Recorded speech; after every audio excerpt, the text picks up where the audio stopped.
Spycops Info Podcast, a series on the secret undercover political police that infiltrated over 1,000 groups since 1968. Episode 30, The Strange Story of Stefan Scutt.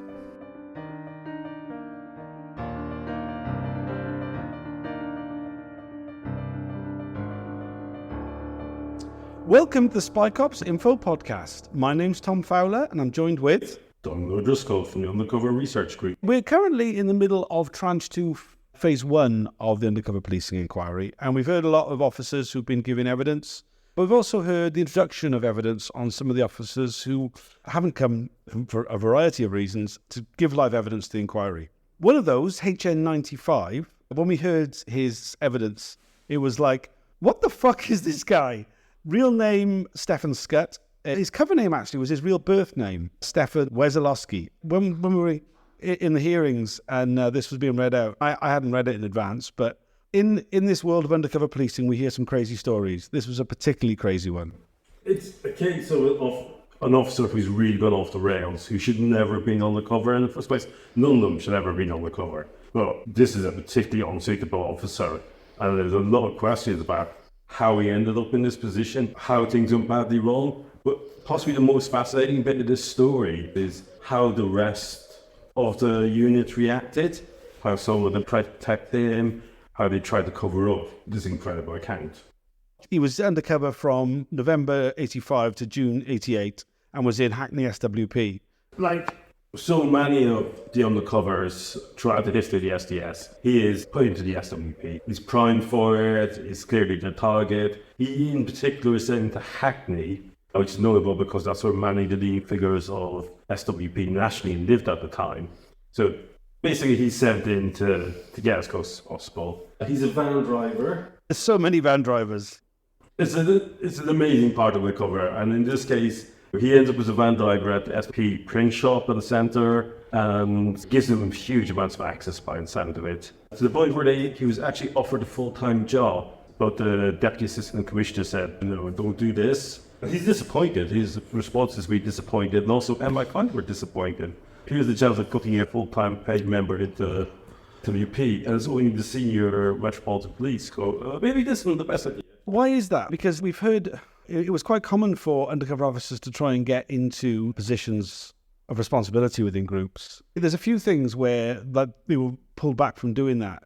Do we have any idea why it was in this case? So the DAC in this case thought it would risk the whole operation, and also I think it's the interest of it, the SDS's manager's ability to control Scutt. That sounds the much bigger reason, right? Yeah, definitely. And it's clear that people saw him not as a police officer, but as an agent within B. And this actually comes important later because he is a significant agent there. He regularly reporting on SWP, support of trade union disputes. He's very present at Wapping. He goes to the annual SWP rally twice. And what's significant about that is that he manages to obtain the list of all 2,000 people who attend in 1986 and 1987. That's quite significant. It should be pointed out that a large number of those 2,000 attendees would have been children. We saw those reports of his, and when we saw the lists of the names, there was quite a lot with infant written alongside it. That's in keeping with the way in which SDS officers reported on people generally. They had no problems reporting on children. So other highlights of his reporting is he manages to get an entire list of the overseas recipients of socialist worker. In terms of his branch reporting, he touches on the John Mollerville campaign and black youths who died in custody, and that was through Hackney SWP. And like so many of the undercovers of his time, he has complete disdain for the people he's targeting. He gives account of a meeting he had with his handlers in MI5. He describes the SWP as a whole as boring and the women as ugly.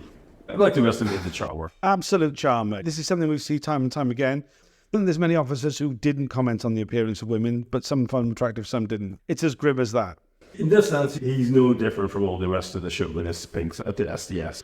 But really what comes out of his reporting is his closeness to MI5. He's unusual in that he has regular meetings with them. They love his reporting. They love that he's producing all these lists of names.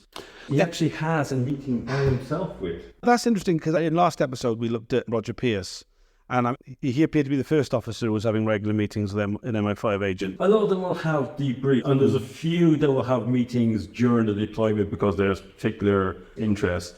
What kind of stands out here is the regularity of it and the fact that he meets with them by himself without his managers from the SDS. This is way outside the normal chain of command. He's clearly reaching out. Been regular meetings with MI5. I mean, this is part of this customer relationship we've heard about a few times between the SDS and MI5, but he goes beyond that, right? Yeah, I think he's clearly producing stuff that they want. He knows it, and he likes the attention that he's getting from them. His deployment for the early part of it seems fairly unremarkable. For the majority of his deployment, aside from the extreme closeness to MI5, it's not particularly different. It's really towards the end of his deployment with his withdrawal and what happens around that where it really becomes quite a different story. Yes, there's a bit of a lead up to it. We know it's in his reports that are released over the last 6 months. He's not really reporting very much, except these lists of names in batches. It's like, this will be, pick a random city, here's a list of people who attended this event. So he's clearly got access to lists of people, and he starts kind of doling it out. Instead of doing your standard reports, it's like, today I will give you this city, then tomorrow I'll give you another city. And he's not producing the same amount of material that we see in the other covers. There's something going on. A lot of the time with the SDS officers, you get the impression they're like, I'm on a good gig here, I don't want to work too hard because they'll expect it of me all the time. So is it a case of him doing that? Yeah, I think he's definitely in that side of the special branch. He likes the life. He likes the overtime. You know, things someone take it very personally. They got the like in politics that allows them to do what they see as a good job. I quite like where I'm at. Minimum effort, maximum overtime. And minimum return is actually a phrase they use about him. There's this change then from him being thought of in high regard by management to this problem. And the feedback, the way management talks about him changes quite significantly. He comes in, he's got one set of managers, and he waits, they're quite relaxed about things, he's producing results, he's onto a good thing, he's getting all this really positive feedback, and then he starts getting easy into it. Yeah, so he feels he's secure in his position and likes doing it. But things start changing in spring of 1998. New management are coming in, and his relationships with them aren't quite as good. So this is HN109. We've heard a lot about this phase of the inquiry. Yeah, HN109, and also, so HN109 is the detective inspector, so the sort of deputy head, and above him is DCI Eric Docker, who's the head of the unit. And they're coming in, they're looking around. HN109 in particular seems to want to make sure that things are right. And Scott immediately annoys him. They don't hit it off. And one of the things that Scott does is tries to buy him off with a bottle of whiskey. He's just saying, yeah, even if you have a bottle, or do you just gift him a bottle of whiskey? And one of them like, this is not right. No, and refuses to take it. So he's clearly, there's something not right. Or his back's up immediately. And also you have this point where this batch reporting is coming through and going, well, he may be great at one point, but he's not great now. What's going on? We're not really understanding. And the descriptions of him was very private and not communicating with them. So they're expected to put a lot of trust in this guy who's out with field, and they're not getting the feedback that they want. And just to remind listeners that these officers were having twice weekly feedback meetings with the management where they were doing oral debriefs followed by written up reports of what they've been up to that week. So there's regular contact. If a field officer isn't living up to what management expect, they're going to know very, very quickly and clearly about that. Yes, and one of the whole points in this whole scandal is that the managers knew exactly what was going on because they were talking regularly. So if one officer was not giving them, they start standing out as not giving the information that they need to have that trust. So what starts happening is an annual review. It's called the AQR. And this is where material starts getting quite interesting. So HM109 writes a negative AQR for Scutt, and it's pretty critical. It says his character is not up to it, reporting is poor, he lacks the high standard of motivation or self-discipline which is needed for this sort of unit. And this is a unit that's pretty lax and allows people away with a lot of things. It's not good enough. Regular listeners will remember what some of the other officers had got up to, which was absolutely fine in the eyes of management. It must have been pretty bad for that to be the case. Well, Docker describes Scutt as a very private and intelligent individual who constantly seeks to manipulate persons and situations to his own advantage. And comments, it is now perfectly clear that he is submitting what he considers to be a minimal return, which over the last 6 months has consisted mostly of names and short reports of individuals. So they basically will say he's not fit to stay in the unit. And they actually have a meeting with him on the 19th of April 1988. Docker at 109 meet with him and basically go, you're not good enough, this is not good enough, you're leaving the unit. You have 10 days, exfiltrate, you're out of here. I don't think in the entire history of the SDS that we've been given so far, have we heard such a take on bad behavior like that. You might have disagreements with officers, as happened in early days, but this is like, you're not good enough, you're out. We haven't heard anything like this before. This isn't just a problem within the unit. There's a lot of things going on here. So Scutt is really taken aback by all of this. He talks about being devastated. He's on the phone to somebody in tears. He basically doesn't understand it and tries to blame others. In particular, he says that it's a vendetta from HN95. He clearly turns in himself, but was like, they're out to get me. He basically has a meltdown. It's a quite extreme reaction. He's not losing his job. He's been losing his role. He's still a police officer. There's no question of his pay being stopped and being thrown out of the police. But he won't. It's being withdrawn from the SDS, which means a loss of overtime. But he has a pretty extreme reaction to it, right?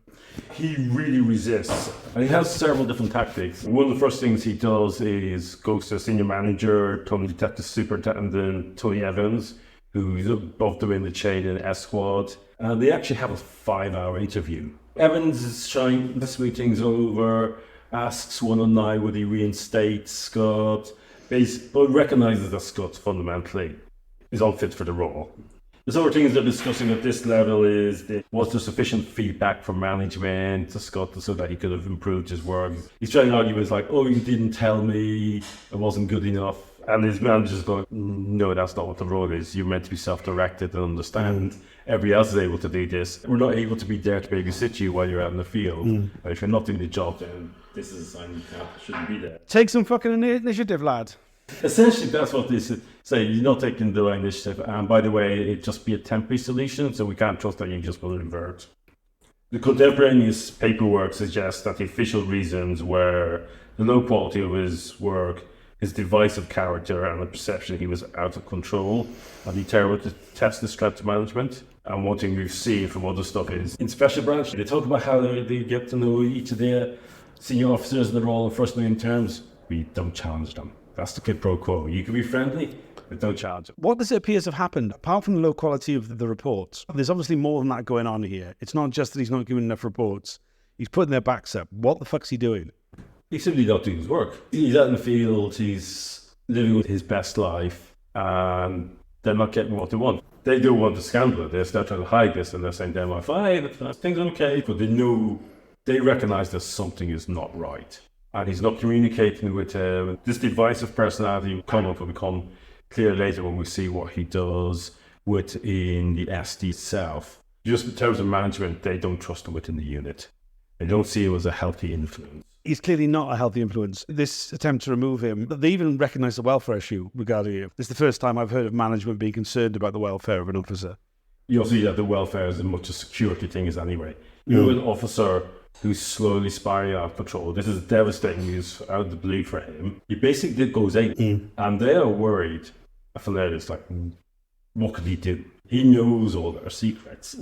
So the welfare is as much as a form of control. And you see this all the way through their annual reports. So welfare and security of the unit is so tied up together. In fact, they don't really think that much about the individual welfare. It's like, how will this impact upon our security? How will this impact on our secrecy? The amazing thing is that he essentially just talk about him being gray-faced, ashen, and then he just disappears. He doesn't exfiltrate, he just vanishes. And then this is where the important. well, where is he? And it turns out that he's not quite living at the address he's supposed to. He's actually living out in Norfolk. Remember, he's meant to be infiltrating in Hackney. So what the hell's he doing in Norfolk? Well, it turns out that he had a common law wife and 3 children that the Metropolitan Police didn't really know about. Which is quite impressive given the amount of due diligence they do when they recruit people into the SDS. The nature of management change is really interesting. He says his original DCI knew about this, but it's not official. But he's also done things like his covered driving license is registered to the home address of the then DI Michael Barber. There's a load of officers who are just letting things slide, not really having management control. Then you've got 2 guys just come in and who ask questions. And the more they start asking questions, the more they realize they don't actually know what's going on. And they find his address, and they actually end up sending 3 officers, including, of all people, Bob Lambert, to go out and they find his partner, and she's not concerned, he's not around, he always disappears. So she's not that concerned, but we don't know where he is.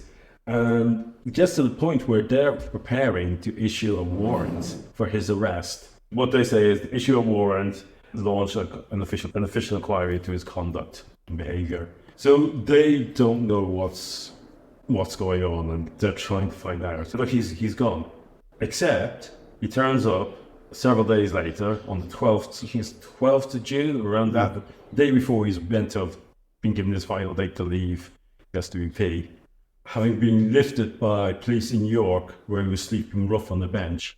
It's the classic, I got so drunk, I woke up at York Minster. Like, what? They lift him, and what they find on him is a copy of the AQR and a bunch of SWP papers. They don't know what to make of him. And he tells them, hey, I'm in this top secret unit down in the Metro Police. And then, of course, they naturally go, okay, let's reach out, get in contact. So the 3 officers from SDS leg it to York, basically grab him, they stick him in the Metropolitan Police nursing home and say to the York Police, destroy all records of him ever being here. This is looking worse and worse. Let's start to cover up now.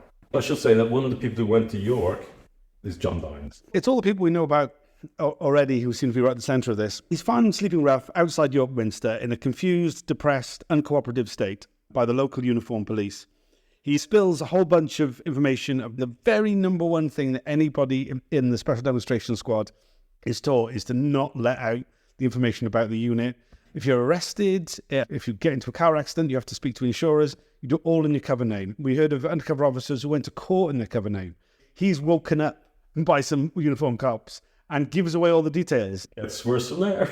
They realise they don't know what's going on. So they start digging. And what they find out is actually quite amazing. So the first bit is that before he was in the police, he was in the army. He was in the Royal Army Medical Corps. But when he joins SDS, he's not just that up to us. He's suddenly saying that he was running informers in Belfast as part of an army intelligence unit. Total lies. But it's enough to give him kudos within Special Branch. And they didn't check this out at all.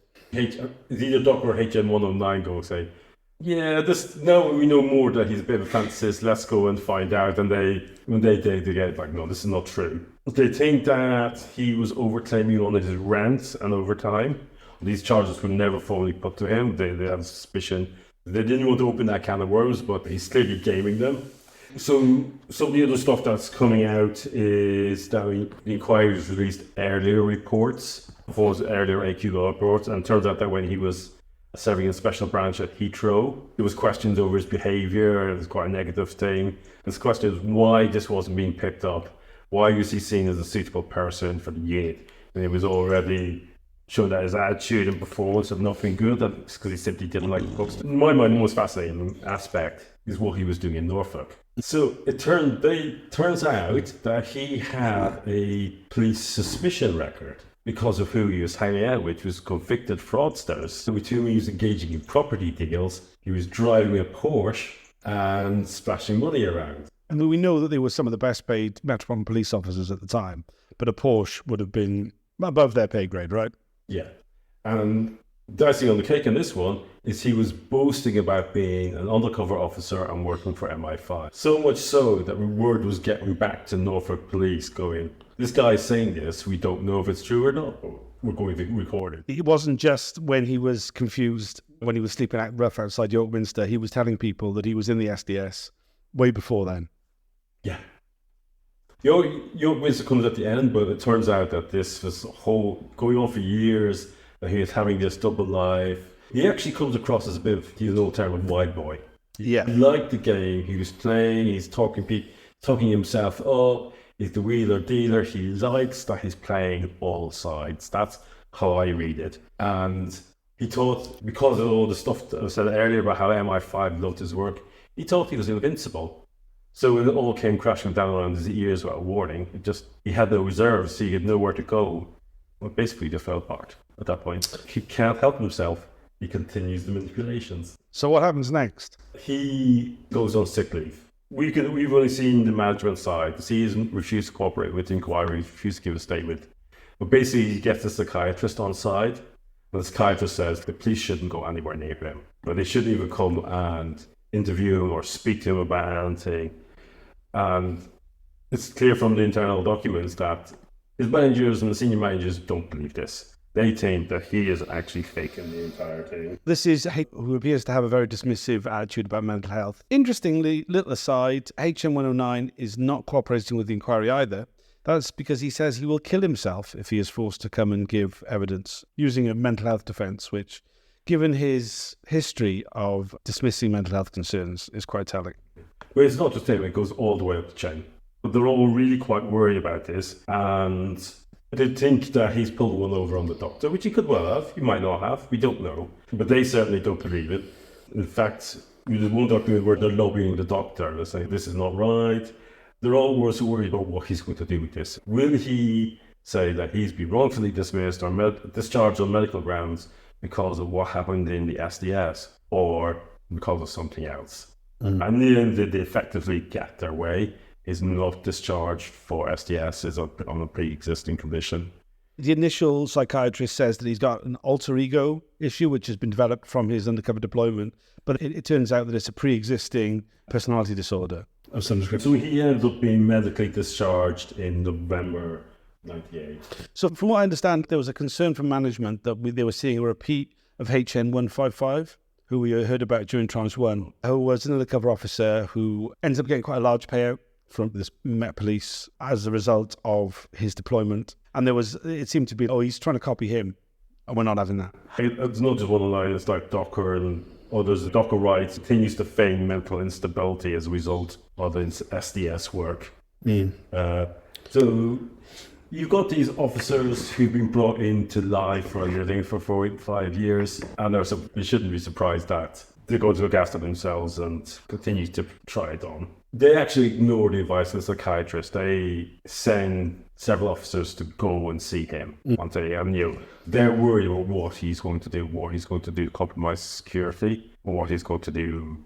Whether he'll take a court case against them, again, compromise security, or just be vindictive. I mean, you really get the impression that they're worried that he's going to bring down the whole unit. Oh, yeah. So one of the things that he does now is he makes allegations, including of people having affairs. And they'll say these are subject to separate reports, and all these reports are missing. What a surprise. From a management level, this is an absolute disaster. They don't take the welfare as seriously, only in the state where we would expect them to, but there's this undercurrent of what's he capable of doing. He's really unpopular with the management at this point, but how do his fellow SDS officers feel about him? He has his supporters and his detractors. Certainly, there are some managers who do support him who did try to protect him. You mentioned earlier that he's a manipulative and devious character, and he's clearly gets a bunch of people on side. They're known as the cabal, and they involve people like Lambert and Dines. And these people are going for, Stefan's one of us, we need to protect them. The management are bad, they're trying to introduce these regulations that will hold us more accountable, make sure we're doing the job properly, this is not good. And they're trying to defend him. So a group of them, including Lambert, have asked for 109 for a meeting and basically put the case on behalf of Stefan why he's really a good lad and should be allowed back in. At one point during that meeting, 109 says that Lambert pushed him against the wall and basically told them to back off or else. He says that leave Scutt alone or I won't leave you alone is what's reported as being said. Let's remember these officers know that their fellow officer is involved in some very shady activity, isn't doing his job properly, is probably a professional criminal, and they're willing to assault their manager.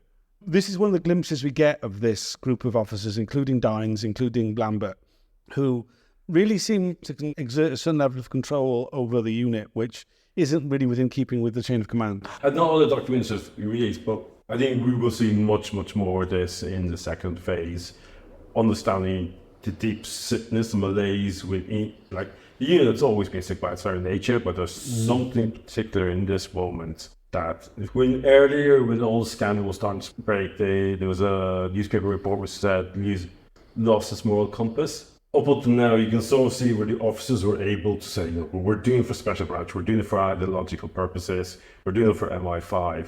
There's something going wrong here. And I think when we get to the management evidence for this tranche, it's going to be really fascinating, because we'll be able to dig really much deeper into this. And some of the evidence we've heard in this phase, HN95 and Alan Nicholson, they talk about how they kind of got sucked into him, but then afterwards, when they reflect on it, they were like, no, he really wasn't suitable. Yeah, I mean, HN56 was quite clear about the way that he was recruited into the SDS. Just after this, he talks about how it was kind of known within the wider special branch that something had gone on, that it sunk to high heaven.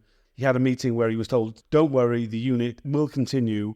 It's okay. We've got a handle on it. Yeah, because he was about to go into the unit, and as HN says to him, was just like, this is an exception. This is not normality. You can still come in. And you also have HN95 saying there was a pro-Scutt faction, and he came away from that. Just don't trust them. He has quite a big impact on the Special Demonstration Squad in general, and a bunch of stuff changes. There's two main aspects. One, within the unit, if you want to touch on it, morale drops massively. The losing officers are under pressure. They got management that are asking more questions, so the DCOs don't have the same freedom. There's now an issue around overtime. But the more practical one is management are so worried about the effect of Scutt going rogue that they essentially change all the safe houses and also their back office. So their back office up to that point was in St. Vincent Square. They hurriedly moved to Ebury Street on the back of this, so he won't know where it is. They shut down their safe houses, two safe houses they have in London. I think somewhere I read that they were meeting in the houses of the management as a temporary solution to private homes. So this is not a cheap operation. People might not know London, but is a super expensive area. This would have been a very expensive thing to do. And they're clearly really worried about this.